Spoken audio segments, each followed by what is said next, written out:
Movie শুরু হয় ইতালির ভেনিস শহর থেকে। সেখানে একটা মিউজিয়ামে খুবই জনপ্রিয় কিছু পেন্টিং এর নিলাম চলছিল। এরপরে আমরা সেখানে এই মুভির প্রধান চরিত্র সাইরাসকে দেখতে পাই। সে ওই মিউজিয়ামে ঢুকে সোজা মেইন ফাংশনে চলে যায় এবং সে একটা নিলামের কার্ড নিয়ে সেখানে চেয়ারে বসে পড়ে। মিউজিয়ামের বাইরে আমরা আরো দুটি মেয়েকে দেখতে পাই, যাদের মধ্যে একজন সিকিউরিটি কস্টিউম পরে মিউজিয়ামের গেটে দাঁড়িয়েছিল, অন্যজন মিউজিয়ামের পেছনের নদীতে একটা স্পিডবোট নিয়ে অপেক্ষা করছিল। আর এরা সাইরাসের টিমে কাজ করে। অন্যদিকে আমরা দেখতে পাই মিউজিয়ামের পাশেই একটা ওয়্যার হাউস থেকে ইন্টারপোলের লোকেরা মিউজিয়ামের দিকে নজর রাখছিল, কারণ তাদের কাছে খবর রয়েছে যে আজ এখানে একটা বড় চুরি হতে চলেছে। তাই ইন্টারপোল অফিসার অ্যাবি তার টিম নিয়ে গোপনে ওই মিউজিয়ামের ওপরে নজর রাখছিল। আসলে সাইরাস হচ্ছে অনেক বড় একজন চোর, আর অ্যাবি সেটা আগে থেকেই জানতো। তাই সে বুঝতে পারে যে অ্যাবি এই চুরিটা করতে চলেছে, কিন্তু সাইরাসের বিরুদ্ধে কোনো প্রমাণ না থাকায় তারা তাকে অ্যারেস্ট করতে পারে না। অ্যাবি দেখতে পায় যে সাইরাস হয়তো গোপনে কারোর সাথে কথা বলছে। তখন তারা দেখে যে সাইরাস তাদের ক্যামেরার দিকে তাকিয়ে আছে। এতে তারা বুঝতে পারে যে সাইরাসও এটা জেনে গেছে যে তারা সাইরাসের দিকে লক্ষ্য রাখছে। তো নিলামে জনপ্রিয় সব পেন্টিং এর পাশাপাশি একটা মাস্কও সেল করা হবে। এই মাস্কটি দিয়ে খুব সহজেই যে কোনো রকম আকর্ষণীয় ডিজিটাল পেন্টিং তৈরি করা যায়। এই মাস্কটি তৈরি করেছেন জনপ্রিয় আর্টিস্ট এনএইট। এই মাস্কের মধ্যে 286টি ক্যামেরা লাগানো ছিল। তো এবার এই মাস্কটির নিলামি শুরু হয়। সাইরাসও সবার সঙ্গে এই নিলামে অংশগ্রহণ করে, কিন্তু অ্যাবি এতে খুবই অবাক হয়ে যায়, কারণ সে জানে যে সাইরাস এখানে কিছু চুরি করতেই এসেছে। আর সবার সঙ্গে বিট করে সাইরাস $2 কোটি বিনিময়ে মাস্কটি জিতে নেয়। আর নিলামে জেতার সঙ্গে সঙ্গেই সে তার টিমকে লিফট বলে সিগন্যাল দেয়। লিফট মানে হচ্ছে কোনো কিছু তুলে নেওয়া, মানে সাইরাস তার টিমকে কোনো কিছু চুরি করার সংকেত দেয়। আর সাইরাসের সিগন্যাল পেয়ে তার টিমের একজন একটা বাটন চেপে মিউজিয়ামের ফায়ার অ্যালার্ম চালু করে দেয়, যার ফলে ওই মিউজিয়ামের সবার মধ্যে একটা আতঙ্ক ছড়িয়ে পড়ে। তখন ওই সিকিউরিটির পোশাক পরা মেয়েটি এনএইটকে গার্ড দেওয়ার কথা বলে তাকে বাইরে নিয়ে যেতে চায়, কিন্তু তখনই সাইরাস এসে বলে যেহেতু আমি নিলামে জিতেছি তাই আমি চাই আজই আমার ইয়টে গিয়ে এই মাস্কের ডিল করতে। তখন এনএইট সাইরাসের কথা মতো তার ইয়টে যেতে রাজি হয়ে যায়। আর সাইরাস মূলত এটাই প্ল্যান করেছিল। সাইরাস এনএইটকে নিয়ে এবং তার বাকি দুজন টিম মেম্বারদের নিয়ে স্পিডবোটে করে পালাতে থাকে। এদিকে ইন্টারপোল এজেন্ট অ্যাবিও তাদের পিছু নেয়। তো সাইরাসের টিমের যেই মেয়েটা সিকিউরিটির পোশাক পরেছিল সে ছিল মূলত একজন হ্যাকার। সে তার হ্যাকিং এর মাধ্যমে বারবার অ্যাবিদের বোটের সামনে বিভিন্ন রকম বাধার সৃষ্টি করতে থাকে, যার ফলে অ্যাবিরা তাদের বোট থেকে অনেকটা পিছিয়ে পড়ে। এরপর সে হ্যাকিং এর মাধ্যমে ওই নদীতে থাকা লোহার বাঁধটি বন্ধ করে দেয়, যার ফলে অ্যাবি আর তাদের ধরতে পারে না। তখন অ্যাবি ইন্টারপোলের হেড অফিসে ফোন করে এনএইটকে কিডন্যাপ করা হয়েছে এমন নিউজ প্রচার করতে বলে। অন্যদিকে আমরা সাইরাসের দলের আরো দুজনকে দেখতে পাই, যারা কিনা লন্ডনের একটা আর্ট গ্যালারির সিস্টেম হ্যাক করে সেখান থেকে ভ্যান গগের একটা আর্ট চুরি করে নেয়। এভাবে তাদের টিমের দুটো চুরি একসঙ্গে সফল হয়। এরপর আমরা সাইরাসের টিমের সবার পরিচয় জানতে পারি। তো তাদের টিমের লিডার সাইরাস ছাড়াও রয়েছে ক্যামিলা। ক্যামিলা যে কোনো ধরনের যানবাহন খুবই দক্ষভাবে চালাতে পারে। 3 নম্বরে রয়েছে মিসান, আর সে একজন খুবই দক্ষ হ্যাকার। 4 নম্বরে রয়েছে মেগনাস, সে খুবই কম সময়ের মধ্যে যে কোনো ধরনের সিকিউরিটি লক খুলে ফেলতে পারে। এবং তাদের দলের 5 নম্বর সদস্য হচ্ছে লিউ, সে একজন দক্ষ ইঞ্জিনিয়ার। এরপর সাইরাস এনএইটকে নিয়ে তার ইয়টে পৌঁছে যায় এবং এনএইটকে তার ডিজিটাল মাস্কের টাকা ট্রান্সফার করে দেয়। এরপর তারা সবাই মিলে সারা রাত সেখানে একটা পার্টি করে। কিন্তু এখন কথা হলো সাইরাস তাহলে মিউজিয়াম থেকে চুরি করলো কি? এখানে সাইরাস আসলে কিছুই চুরি করেনি, বরং সে এনএইটকে কিডন্যাপ করেছে, যেটা কিনা এনএইট পরের দিন সকালে ঘুম থেকে উঠে তার ফোনে আসা একটা মেসেজের মাধ্যমে জানতে পারে। তখন এনএইট খুবই ভয় পেয়ে যায়। সে সাইরাসকে জিজ্ঞেস করে তোমরা কি আমাকে কিডন্যাপ করেছো? তখন সাইরাস জানায় যে সে আসলে তার কোনো ক্ষতি করতে চায় না। সে আসলে তার ওই মাস্কের ভ্যালু বাড়ানোর জন্য এই নাটকটা সাজিয়েছে, কারণ এতে মিডিয়ার লোকেরা ফ্রিতে ওই মাস্কের প্রমোশন করে দেবে। তো আমি আপনাদেরকে বিষয়টা সহজে বুঝিয়ে বলি। লিওনার্দো দা ভিঞ্চি প্রথম যখন মোনালিসার পেন্টিংটি এঁকেছিল তখন সেটি মাত্র $25,000 বিক্রি করেছিল, কিন্তু এরপর যখন সেটা চুরি হয়ে গেল তখন মানুষের সেটার প্রতি আকর্ষণ বাড়তে লাগলো, মানুষের সেটাকে নিয়ে জানার আগ্রহ বাড়তে লাগলো, আর রাতারাতি সেটার দাম বেড়ে হয়ে গেল $86 মিলিয়ন। ঠিক তেমনি আমরা তোমাকে কিডন্যাপ করেছি, কারণ তোমার কাছ থেকে আমরা যেই মাস্কটি কিনেছি সেটার দাম বাড়ানোর জন্য, সেটার প্রতি মানুষের আকর্ষণ সৃষ্টি করার জন্য। প্রথমে আমার টিম লন্ডনে ভ্যান গগের একটা আর্ট চুরি করে সেটা ব্ল্যাক মার্কেটে $20 মিলিয়ন বিক্রি করে, যেটা দিয়ে আমরা কাল তোমার কাছ থেকে তোমার বানানো ওই এনএফটি কিনেছিলাম। আর তুমি কিডন্যাপ হওয়ার পরে রাতারাতি তোমার ওই এনএফটির দাম বেড়ে হয়ে গেছে $89 মিলিয়ন। এতে আমাদেরও লাভ আর তোমারও লাভ। সেই খুশিতে তারা সবাই মিলে আবারও সেলিব্রেশন করে। এইদিকে অ্যাবি ওই মিউজিয়ামের সিসিটিভি ফুটেজ চেক করার সময় একজন লোকের চলাফেরা দেখে তার উপরে একটু সন্দেহ হয়। তখন অ্যাবি কোনোভাবে ওই লোকটাকে ধরে ফেলে এবং তাকে অ্যারেস্ট করে এনে জিজ্ঞাসাবাদ করতে থাকে। তার কাছে সাইরাসের ব্যাপারে জিজ্ঞেস করলে সে জানায় যে সে সাইরাসকে চেনে না। তো এই লোকটা হচ্ছে সাইরাসের দলের সর্বশেষ মেম্বার, যার নাম হচ্ছে ডেন্টন। আর তার দক্ষতা হলো সে ছদ্মবেশ ধরায় খুবই এক্সপার্ট। জিজ্ঞাসাবাদ করার সময় অ্যাবির একটা পার্সেল আসে, যেখানে অ্যাবি আর সাইরাসের কিছু ঘনিষ্ঠ ছবি দেখা যায়। এতে আমরা বুঝতে পারি যে তারা দুজন আগে থেকেই একে অপরকে চিনত। এই ব্যাপারে আমরা একটু পরেই জানতে পারবো। একটু পরে ইন্টারপোলের প্রধান এজেন্ট হাক্সলি অ্যাবিকে তার অফিসে ডেকে পাঠায়। এরপর হাক্সলি অ্যাবিকে বলে যে তুমি তো সাইরাসকে আগে থেকেই চেনো, আমি চাই যেভাবেই হোক তুমি তাকে ডেকে নিয়ে এসো, কারণ ইন্টারপোলের এখন তার মতো দক্ষ একজন চোরের খুবই দরকার। তখন অ্যাবি তার কাছে এর কারণ জিজ্ঞেস করলে সে জানায় যে জর্জেনসন নামের একজন ব্যাংকার, যে কিনা মাফিয়াদের সঙ্গে হাত মিলিয়ে বিভিন্ন রকম সন্ত্রাসীমূলক কার্যক্রম চালায়। এতে শেয়ার মার্কেটে শেয়ারের দাম বেড়ে গেলে সে নামমাত্র দামে সমস্ত শেয়ার কিনে রাখে, যার ফলে তার নিজের শেয়ারের দাম বেড়ে যায়। এই কাজের জন্য সে হাজার হাজার মানুষের প্রাণ নিতেও দ্বিধাবোধ করে না। আর আজ পর্যন্ত তার বিরুদ্ধে কোনো প্রমাণই আমরা পাইনি। কিন্তু গত 1 বছর যাবৎ অর্থার নামের আমার এক এজেন্ট গোপনে তার হয়ে কাজ করছে। আর তার কাছ থেকে আমরা জানতে পেরেছি যে জর্জ এবার লিভায়াথান নামের এক হ্যাকারের সাথে হাত মিলিয়েছে। মুভির শুরুতেই আমরা দেখেছি যে এই পুরো শহরটা একটা নদী দিয়ে ঘেরা, আর জর্জ লিভায়াথানের সাথে হাত মিলিয়ে হ্যাকিংয়ের মাধ্যমে চাইলেই এই পুরো শহরকে পানিশূন্য করে দিতে পারে, কিংবা পুরো শহরে ভয়ানক বন্যার সৃষ্টি করতে পারে। সে যদি এমনটা করে তাহলে লক্ষ লক্ষ মানুষ প্রাণ হারাবে। আর লিভায়াথান নামের ওই হ্যাকার তার কাজের পেমেন্ট হিসেবে জর্জের কাছ থেকে $50 মিলিয়ন মূল্যের স্বর্ণ চেয়েছে।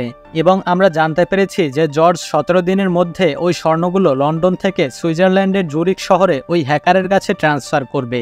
আর আমরা তাকে কিছুই করতে পারবো না, কারণ ওই স্বর্ণগুলো অবৈধ নয়। তাই আমি চাই সাইরাস আমার হয়ে ওই স্বর্ণগুলো পথেই চুরি করে নেবে। আর লিভায়াথান যদি তার পেমেন্ট না পায় তাহলে সে জর্জের জন্য কাজ করবে না। এতে অনেক মানুষের প্রাণ বেঁচে যাবে। কিন্তু সবকিছু শুনেও অ্যাবি এটা মানতে চায় না, কারণ সাইরাস একজন চোর। আর ওই স্বর্ণের বারগুলো যদি একবার তার হাতে পড়ে তাহলে ওগুলো সে কিছুতেই হাতছাড়া করবে না। কিন্তু হাক্সলি বলে যে তবুও আমরা জর্জের এই ধ্বংসলীলার হাত থেকে তো বাঁচতে পারবো। আর সাইরাস একটা সামান্য চোর, ওকে চাইলে আমি যে কোনো সময় অ্যারেস্ট করতে পারবো। তোমার কাজ হচ্ছে ওকে যেভাবে হোক এই চুরিটা করতে রাজি করাবে। তো অ্যাবি পরদিনই সাইরাসকে খুঁজে বের করে এবং তার হোটেলে গিয়ে হাজির হয়। তবে এটা দেখে সাইরাস মোটেই অবাক হয় না, কারণ তার ধারণা ছিল যে অ্যাবি যে কোনো সময় তাকে খুঁজে বের করতে পারে। আর তাছাড়া তারা তো এনএফটি টাকা দিয়েই কিনেছে, তাই এটা নিয়ে ভয়ের কিছুই নেই। কিন্তু তখনই অ্যাবি সাইরাসকে অবাক করে দিয়ে বলে যে তোমরা যে লন্ডন থেকে ভ্যান গগের পেন্টিংটা চুরি করেছো সেটা আমরা জানতে পেরে গেছি। আর আমার কাছে তোমাদের অ্যারেস্ট করার মতো যথেষ্ট প্রমাণও রয়েছে। কিন্তু তোমরা যদি আমার একটা কাজ করে দাও তাহলে আমি তোমাদেরকে ছেড়ে দেব। তখন অ্যাবি সাইরাসকে পুরো ব্যাপারটা খুলে বলে। সে জানায় যে তোমাকে জর্জেনসন নামের এক মাফিয়ার কাছ থেকে $500 মিলিয়ন স্বর্ণ চুরি করতে হবে, যেটা আগামী 17 দিনের মধ্যে লন্ডন থেকে বিমানে করে সুইজারল্যান্ডে পাঠানো হবে। আর তোমরা যদি সফলভাবে ওই স্বর্ণগুলো চুরি করে এনে আমাদের দিতে পারো তাহলে তোমাদের সবার পুরনো সকল ক্রিমিনাল রেকর্ডগুলো মুছে ফেলা হবে। আর যদি তুমি রাজি না হও তাহলে ভ্যান গগের পেন্টিং চুরির অপরাধে তোমাদের টিমের সবাইকে অ্যারেস্ট করা হবে। সাইরাস প্রথমে এই কাজটি করতে রাজি হয় না, কারণ জর্জ খুবই ভয়ঙ্কর লেভেলের মাফিয়া। আর সে যদি একবার জানতে পারে যে সাইরাস তার স্বর্ণ চুরি করার পরিকল্পনাও করেছে তাহলে সে সাইরাসকে যে কোনো সময় মেরে ফেলতে পারে। কিন্তু সাইরাস আসলে চোর হলেও মানুষ ভালো, তাই সে যখন জানতে পারে যে জর্জ অনেকগুলো মানুষকে মেরে ফেলার পরিকল্পনা করছে তাই সে এই কাজটি করতে রাজি হয়ে যায়। এখানে তাদের দুজনের কথা শুনে আমরা এটাও জানতে পারি যে অ্যাবি কোনো এক সিক্রেট মিশনে থাকাকালীন তার সাথে সাইরাসের পরিচয় হয়েছিল। কিন্তু তখন সে জানতো না যে সাইরাস একজন চোর, আর সাইরাসও জানতো না যে অ্যাবি একজন ইন্টারপোল এজেন্ট। তারা দুজন দুজনের সম্পর্কে না জেনেই একে অপরকে ভালোবেসে ফেলেছিল। কিন্তু পরে যখন তারা একে অপরের আসল পরিচয় জানতে পারে তখন তারা দুজন আলাদা হয়ে যায়। সাইরাস অ্যাবিকে বলে আমি এই চুরিটা করতে রাজি আছি, তবে তোমাকেও আমাদের দলে থাকতে হবে। আর সঙ্গে সঙ্গে অ্যাবিও সাইরাসের দলে থাকতে রাজি হয়ে যায়, কারণ অ্যাবি ভাবে যে সে যদি তাদের দলে থাকে তাহলে তারা কি পরিকল্পনা করছে সেদিকে নজর রাখা যাবে। কিন্তু সাইরাসের দলের সবাই যখন জানতে পারে যে জর্জের স্বর্ণ চুরি করতে হবে তখন তারা কেউ রাজি হয় না, কারণ সে যদি একবার জানতে পারে যে তার স্বর্ণ চুরির পেছনে তাদের হাত রয়েছে তাহলে সে তাদের যে কোনো সময় মেরে ফেলতে পারে। লিউক বলে ভাই আমি এখনো বিয়ে করিনি, তাই আমার এত তাড়াতাড়ি মরার কোনো শখ নাই। কিন্তু তাদের হাতে যেহেতু অন্য কোনো উপায় ছিল না তাই তারা অ্যাবির প্রস্তাবে রাজি হয়ে যায়। তবে তাদের মধ্যে ম্যাগনাস এই ব্যাপার ব্যাপারটা নিয়ে খুবই উৎসাহী ছিল, কারণ জীবনে প্রথমবার সে এতগুলো স্বর্ণ সামনাসামনি দেখতে চলেছে। এরপর তারা সবাই রাজি হলে অ্যাবি পুরো মিশনটা তাদের বুঝিয়ে বলে। সে বলে যে ঠিক 17 দিন পরে স্বর্ণগুলো লন্ডন থেকে সুইজারল্যান্ডে পাঠানো হবে। প্রথমে ট্রাকে করে একটি ভিআইপি বিমানের লকারে করে ওই স্বর্ণগুলো নেওয়া হবে, আর এরই মধ্যে আমাদের ওই স্বর্ণগুলো চুরি করতে হবে। তবে এমনভাবে চুরি করতে হবে যাতে জর্জও কিছু টের না পায়। এদিকে আমরা দেখতে পাই অর্থার নামের ইন্টারপোলের যেই এজেন্ট নিজের পরিচয় গোপন করে জর্জের হয়ে কাজ করত, জর্জ তার ব্যাপারে জেনে গেছে, আর জর্জের নির্দেশে কর্ম্যাক নামের এক লোক অর্থারকে ধরে আনে। জর্জের নির্দেশে অর্থারকে মেরে কুকুরকে খাওয়ানো হয়। এদিকে সাইরাস ও তার দলের লোকেরা কিভাবে ওই স্বর্ণগুলো চুরি করবে তার প্ল্যানিং করতে থাকে। তখন সাইরাস বলে, আমরা শুধু স্বর্ণ নয়, বরং স্বর্ণসহ পুরো বিমানটাকেই চুরি করে নেব। তার কথা শুনে সবাই অবাক হয়ে যায়। তখন তারা সবাই জিজ্ঞেস করে, এটা আমরা কিভাবে করব? সাইরাস বলে, এর জন্য আমাদের একটা প্রাইভেট জেট লাগবে। আমরা সেটাকে স্বর্ণবাহী বিমানের একদম কাছাকাছি নিয়ে যাব। এরপর এয়ার কন্ট্রোল হ্যাক করে রাডার সিগন্যাল সুইচ করে সিগন্যাল বদলে দেব। এতে স্বর্ণবাহী বিমানের সিগন্যাল আমাদের বিমানের সিগন্যালের সাথে এক হয়ে যাবে। এরপর আমরা স্বর্ণবাহী বিমানটাকে অন্যদিকে নিয়ে যাব, আর ওই বিমানের জায়গায় আমরা একটি ড্রোন জড়িকে পাঠিয়ে দেব এবং হ্যাকিংয়ের সাহায্যে বিমানের সিগন্যাল ওই ড্রোনের সাথে পাল্টে দেব। আর আমরা এদিকে মাঝপথে ওই বিমানের ভল্ট থেকে স্বর্ণগুলো বের করে নেব। তবে এর জন্য সবার আগে আমাদের একটা প্রাইভেট জেট ম্যানেজ করতে হবে। তো প্রাইভেট জেট ম্যানেজ করতে তারা মলসন নামের এক বিলিয়নারের কাছে যায়। মলসন তখন শো অফ করার জন্য তাদের সাথে বলে যে আমার জেটে এমন কিছু ফিচার্স আছে যার জন্য এটা আকাশে ওড়ানো বেআইনি, কিন্তু তবুও আমি এটা নিয়ে ট্রাভেল করি। আর মলসনের কথা শোনার সঙ্গে সঙ্গে অ্যাবি তার পরিচয় দিয়ে বলে যে তুমি একজন ইন্টারপোল অফিসারের সামনে তোমার বেআইনি জেটের ব্যাপারে বলে ফেলেছ। এখন তুমি যদি আমাদের এই জেট দিতে না চাও তাহলে আমরা তোমাকে অ্যারেস্ট করব। তাই মলসন বাধ্য হয় তার জেট দিতে। তখন সে সাইরাসকে তার পুরো জেট ঘুরিয়ে দেখায়। তার এই জেটে একটা স্পেশাল ফিচার ছিল, আর সেটা হচ্ছে এই জেটের নিচের দিকটা পুরো একটা এলইডি টিভির মতো। সেখানে চাইলেই স্ক্রিনের মতো যে কোনো কিছু শো করা যায়। এরপর তারা ওই জেটটা তাদের কাজের জায়গায় নিয়ে আসে। এদিকে তারা যার যার কাজের প্র্যাকটিস করতে থাকে। ম্যাগনাস লক খোলার প্র্যাকটিস করতে থাকে। ক্যামেলিয়া ভার্চুয়াল রিয়ালিটির মাধ্যমে বিমান ওড়ানোর প্র্যাকটিস করে। ডেন্টন তার নতুন ছদ্মবেশ ধরার জন্য তৈরি হতে থাকে। আর লিউক এক ধরনের লোহার পাত নিয়ে আসে বিমানের ওপরে লাগানোর জন্য। এরপর সে সাইরাসের নির্দেশে এনএইটের সেই মাস্কের সাথে লাগানো ক্যামেরাগুলো খুলে জেটের গায়ে লাগানোর প্ল্যান করতে থাকে। এদিকে মিশান সাইরাস আর অ্যাবিকে ডেকে বলে, আমার বানানো মেশিনের সাহায্যে বিমানের সিগন্যাল রাডার থেকে সরিয়ে দেওয়া যাবে। তবে এই কাজটি করার জন্য এয়ার কন্ট্রোল অফিসে আমাদের একজন লোক দরকার যে আমাদের এই ব্যাপারে সাহায্য করবে। তখন সাইরাস আর অ্যাবি হ্যারি নামের এক লোকের সাথে দেখা করে, যে কিনা আগে থেকেই ইন্টারপোলের হয়ে কাজ করত, আর সে মূলত এয়ার কন্ট্রোল অফিসে চাকরি করে। কিন্তু এটা একটা আনঅফিসিয়াল মিশন হওয়ার কারণে হ্যারি প্রথমে তাদের সাহায্য করতে রাজি হয় না। তখন অ্যাবি তাকে অনেক বুঝিয়ে শুনিয়ে রাজি করায়। হ্যারির সাথে কথা বলার সময় হাক্সলি তাদেরকে ফোন দিয়ে ডেকে পাঠায়। সেখানে যাওয়ার পরে হাক্সলি তাদের জানায় অর্থার নামের আমার যেই সিক্রেট এজেন্ট ছদ্মবেশে জর্জের কাছে কাজ করত, জর্জ সেটা জানতে পেরে গেছে, আর তাই সে অর্থারকে মেরে ফেলেছে এবং এখন সে ওই স্বর্ণগুলো 10 দিনের মধ্যে ট্রান্সফার করবে। আর তাই আমাদের হাতে সময় খুব কম, আমাদের প্ল্যান আরো সামনে এগিয়ে নিয়ে আসতে হবে। এখানে হাক্সলির কথাবার্তায় সাইরাসের তার উপরে একটু সন্দেহ হয়। এদিকে গ্যারেজে কাজ করার সময় সাইরাসের টিম মেম্বাররা নিউজে দেখতে পায় জর্জ আর ওই হ্যাকার লিবায়াথান মিলে শহরে ভয়ানক জলোচ্ছ্বাসের সৃষ্টি করেছে। সেই নিউজ চলাকালীন সময় সাইরাস সবাইকে বলে, আমাদের হাতে আর 10 দিন সময় আছে, এর মধ্যেই সব গুছিয়ে ফেলতে হবে। তার কথা শুনে সবাই আবার তাদের কাজে লেগে পড়ে। মিশান সেই মেশিনটা বানিয়ে ফেলেছে যেটা দিয়ে তাদের বিমানের সিগন্যাল রাডার থেকে মুছে ফেলা যাবে। এরপর সেটার কয়েকটা আলাদা আলাদা ভাগ করে এক একজনের কাছে দিয়ে দেয়, কারণ ওই আস্ত মেশিনটা নিয়ে তারা বিমানের ভেতরে প্রবেশ করতে পারবে না। অন্যদিকে সবাই মিলে জেটটার ওপরের দিকটা স্টিলের পাত দিয়ে ঢেকে দেয়। এরপর লিউক এনএইটের সেই মাস্কের ক্যামেরাগুলো বিমানের চারপাশে লুকিয়ে সেট করে দেয়। তো ফাইনালি ওই মিশনের দিন চলে আসে। সেদিন তারা সবাই আলাদা আলাদাভাবে সেই বিমানে উঠে পড়ে, যেটাতে করে ওই স্বর্ণগুলো নিয়ে যাওয়া হবে। এখানে অ্যাবি আর সাইরাস ওঠে হাজব্যান্ড ওয়াইফ হিসেবে। বিমানে উঠে সাইরাস সবার সাথে কন্ট্যাক্ট করে শিওর হতে থাকে যে সবাই বিমানে উঠেছে কিনা।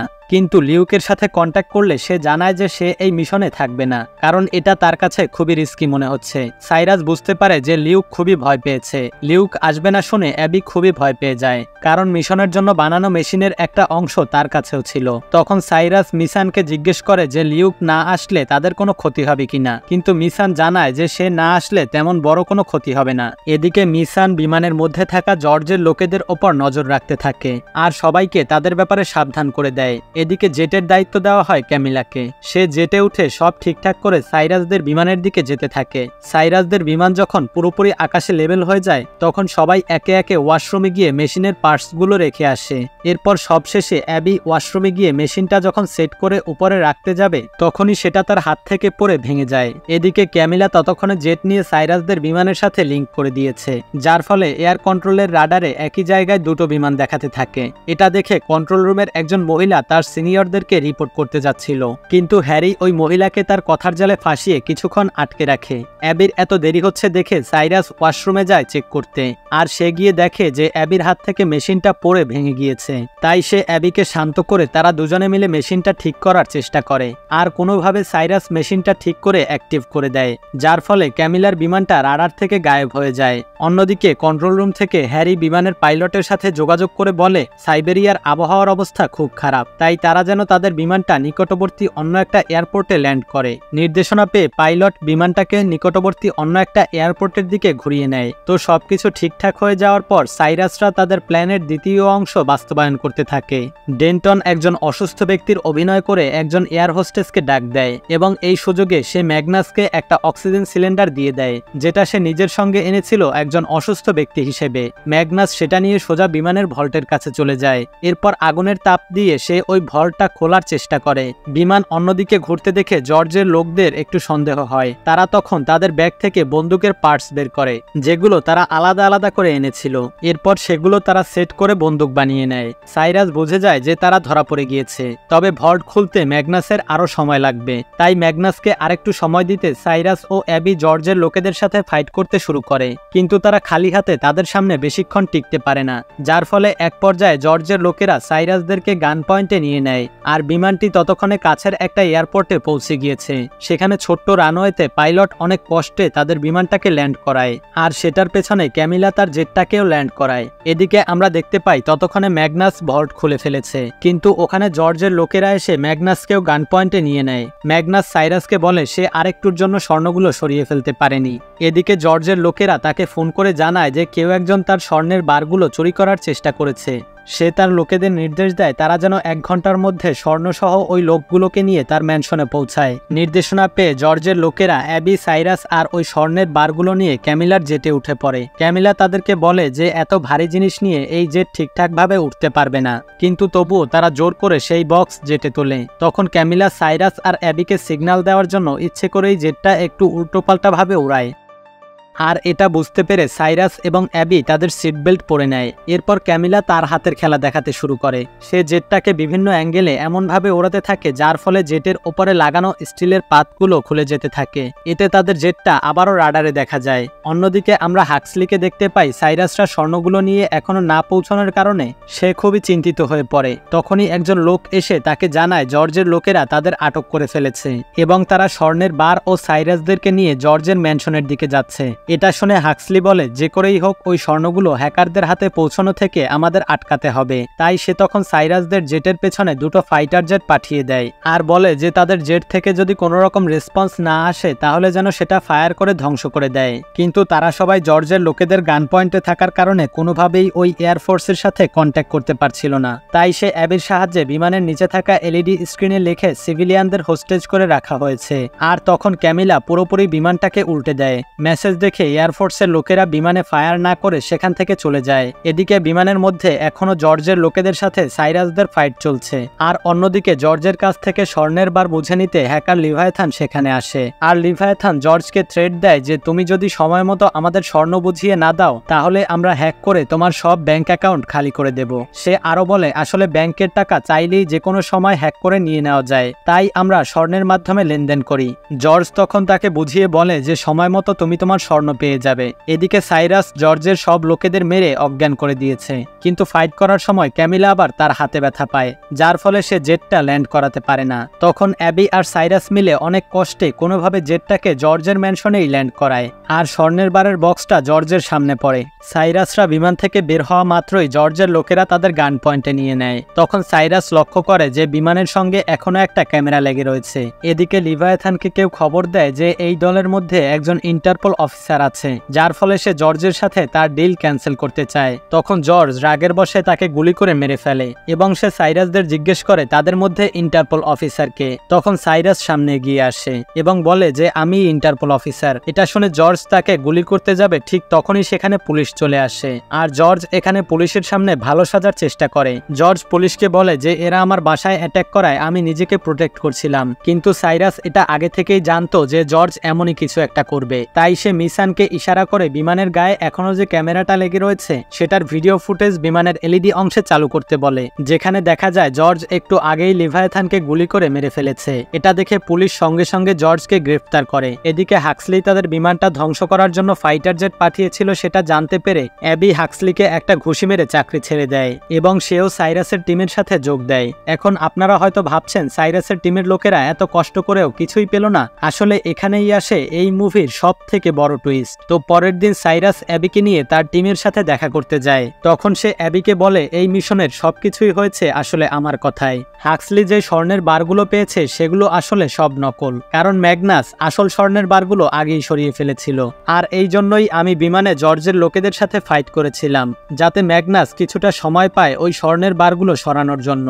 আর লিউক আসলে মিশন ছেড়ে যায়নি, আসলে তার কাজ ছিল বাইরে থেকে ওই স্বর্ণের বারগুলো ঠিকঠাকভাবে পানিতে ল্যান্ড করানো। সাইরাসের কথা শুনে অ্যাবি পুরোপুরি অবাক হয়ে যায়। এরপর সাইরাস অ্যাবিকে নিয়ে টিমের বাকি সদস্যদের সাথে দেখা করে এবং অ্যাবির হাত দিয়েই ওই স্বর্ণের বারগুলো পানির উপরে তুলে আনে। আর এখানেই এই মুভির গল্পটি শেষ হয়ে যায়। তো আপনাদের কাছে ভিডিওটা কেমন লাগলো অবশ্যই কমেন্ট করে জানাবেন। যদি ভালো লেগে থাকে তাহলে ছোট্ট একটা লাইক দিয়ে দেবেন। দেখা হবে পরবর্তী ভিডিওতে। আল্লাহ হাফেজ।